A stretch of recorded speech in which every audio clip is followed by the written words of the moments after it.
Hi, I'm Carrie-Anne and welcome to Crash Course Computer Science. As we've discussed throughout the series, computers have come a long way from mechanical devices capable of maybe one calculation per second to CPUs running at kilohertz and megahertz speeds. The device you're watching this video on right now is almost certainly running at gigahertz speeds. That's billions of instructions executed every second, which, trust me, is a lot of computation. In the early days of electronic computing, processors were typically made faster by improving the switching time of the transistors inside the chip. The ones that make up all the logic gates, ALUs, and other stuff we've talked about over the past few episodes. But just making transistors faster and more efficient only went so far. So processor designers have developed various techniques to boost performance, allowing not only simple instructions to run fast, but also performing much more sophisticated operations.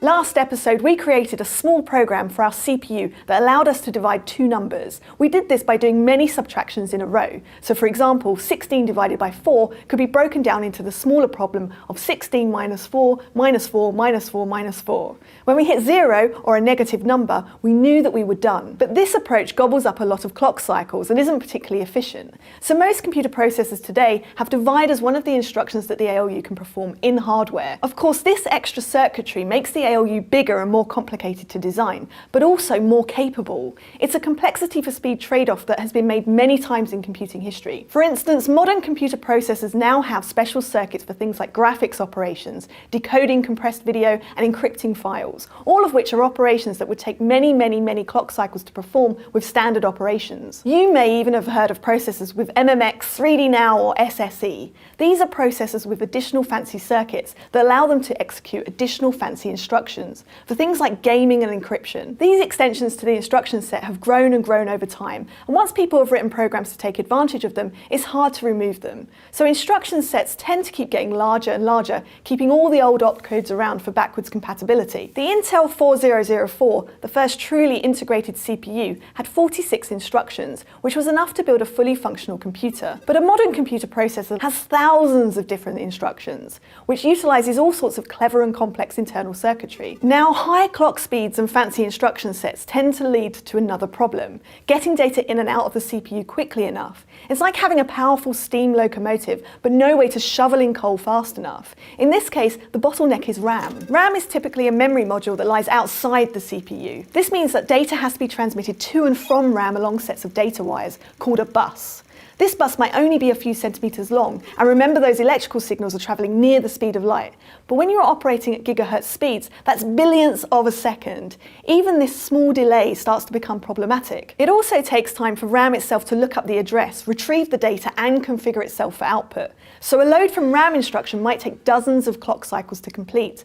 And during this time, the processor is just sitting there idly waiting for the data. One solution is to put a little piece of RAM right on the CPU called a cache. There isn't a lot of space on a processor's chip, so most caches are just kilobytes or maybe megabytes in size, whereas RAM is usually gigabytes. Having a cache speeds things up in a clever way. When the CPU requests a memory location from RAM, the RAM can transmit not just one single value, but a whole block of data.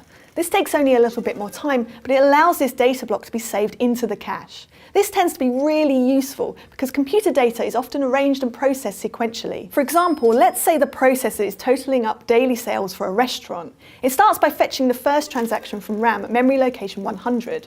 The RAM, instead of sending back just that one value, sends a block of data from memory location 100 through 200, which are then all copied into the cache. Now, when the processor requests the next transaction to add to its running total, the value at address 101, the cache will say, "Oh, I've already got that value right here, so I can give it to you right away." And there's no need to go all the way to RAM. Because the cache is so close to the processor, it can typically provide the data in a single clock cycle, no waiting required. This speeds things up tremendously over having to go back and forth to RAM every single time. When data requested in RAM is already stored in the cache like this, it's called a cache hit. And if the data requested isn't in the cache, so you have to go to RAM, it's called a cache miss. The cache can also be used like a scratch space, storing intermediate values when performing a longer or more complicated calculation. Continuing our restaurant example, let's say the processor has finished totaling up all of the sales for the day and wants to store the result in memory address 150. Like before, instead of going back all the way to RAM to save that value, it can be stored in cache copy, which is faster to save to and also faster to access later if more calculations are needed. But this introduces an interesting problem. The cache's copy of data is now different to the real version stored in RAM. This mismatch has to be recorded so that at some point everything can get synced up. For this purpose, the cache has a special flag for each block of memory it stores, called the dirty bit, which might just be the best term computer scientists have ever invented. Most often this synchronization happens when the cache is full, but a new block of memory is being requested by the processor. Before the cache erases the old block to free up space, it checks its dirty bit, and if it's dirty, the old block of data is written back to RAM before loading in the new block. Another trick to boost CPU performance is called instruction pipelining. Imagine you have to wash an entire hotel's worth of sheets, but you've only got one washing machine and one dryer. One option is to do it all sequentially. Put a batch of sheets in the washer and wait 30 minutes for it to finish. Then take the wet sheets out, put them in the dryer and wait another 30 minutes for that to finish. This allows you to do one batch of sheets every hour. Side note, if you have a dryer that can dry a load of laundry in 30 minutes, please tell me the brand and model in the comments, because I'm living with 90-minute dry times minimum. But even with this magic clothes dryer, you can speed things up even more if you parallelize your operation. As before, you start off putting one batch of sheets in the washer, you wait 30 minutes for it to finish, then you take the wet sheets out and put them in the dryer. But this time, instead of just waiting 30 minutes for the dryer to finish, you simultaneously start another load in the washing machine. Now you've got both machines going at once. Wait 30 minutes and one batch is now done. One batch is half done and another is ready to go in. This effectively doubles your throughput. Processor designs can apply the same idea. In episode 7, our example processor performed the fetch, decode, execute cycle sequentially and in a continuous loop. Fetch, decode, execute, fetch, decode, execute, fetch, decode, execute, and so on.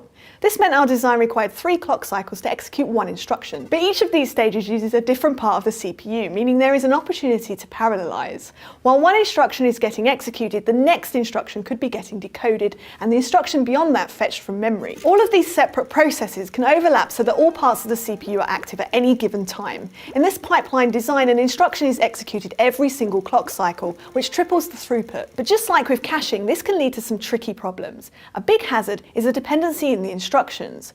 For example, you might fetch something that the currently executing instruction is just about to modify, which means you'll end up with the old value in the pipeline. To compensate for this, pipelined processors have to look ahead for data dependencies, and if necessary, store their pipelines to avoid problems. High-end processors like those found in laptops and smartphones go one step further and can dynamically reorder instructions with dependencies in order to minimize stalls and keep the pipeline moving, which is called out-of-order execution. As you might imagine, the circuits that figure this all out are incredibly complicated.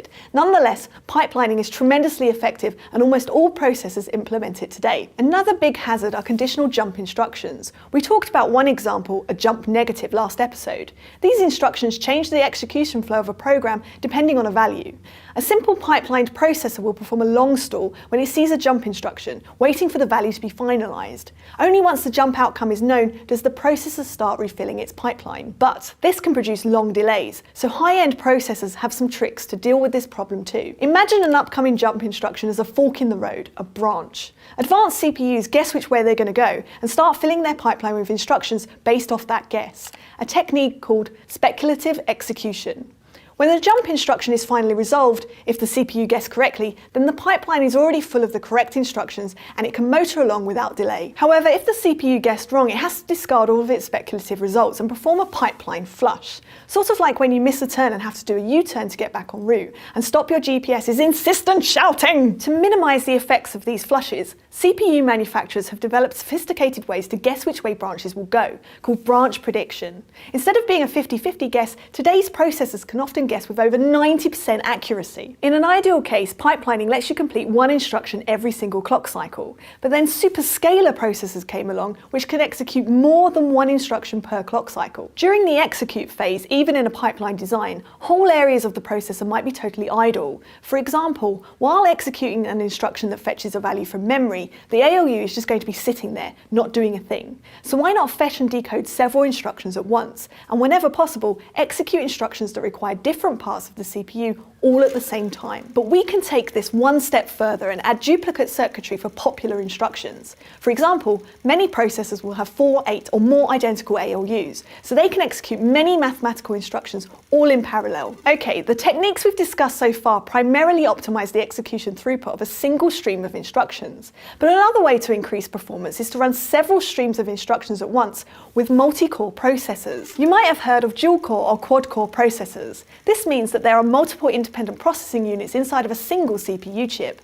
In many ways, this is very much like having multiple separate CPUs, but because they're tightly integrated, they can share some resources, like cache, allowing the cores to work together on shared computations. But when more cores just isn't enough, you can build computers with multiple independent CPUs. High-end computers like the server streaming this video from YouTube's data center often need the extra horsepower to keep it silky smooth for the hundreds of people watching simultaneously. 2 and 4 processor configurations are the most common right now, but every now and again, even that much processing power isn't enough. So we humans get extra ambitious and build ourselves a supercomputer! If you're looking to do some really monster calculations, like simulating the formation of the universe, you're going to need some pretty serious computing power. A few extra processors in a desktop computer just isn't going to cut it. You're going to need a lot of processors. No.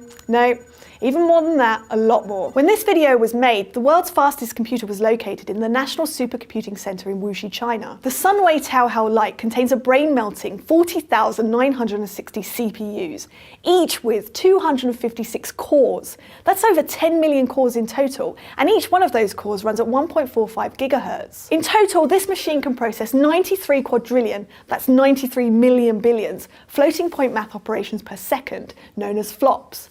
And trust me, that's a lot of flops. No word on whether it can run Crisis at max settings, but I suspect it might. So long story short, not only have computer processors gotten a lot faster over the years, but also a lot more sophisticated, employing all sorts of clever tricks to squeeze out more and more computation per clock cycle. Our job is to wield that incredible processing power to do cool and useful things. That's the essence of programming, which we'll start discussing next episode. See you next week. Crash Course Computer Science is produced in association with PBS Digital Studios. At their channel, you can check out a playlist of shows like PBS Idea Channel, Physics Girl, and It's Okay to Be Smart. This episode was filmed at the Chad and Stacey Emigalt Studio in Indianapolis, Indiana, and it was made with the help of all these nice people and our wonderful graphics team, Thought Cafe. Thanks for watching, I'll see you later.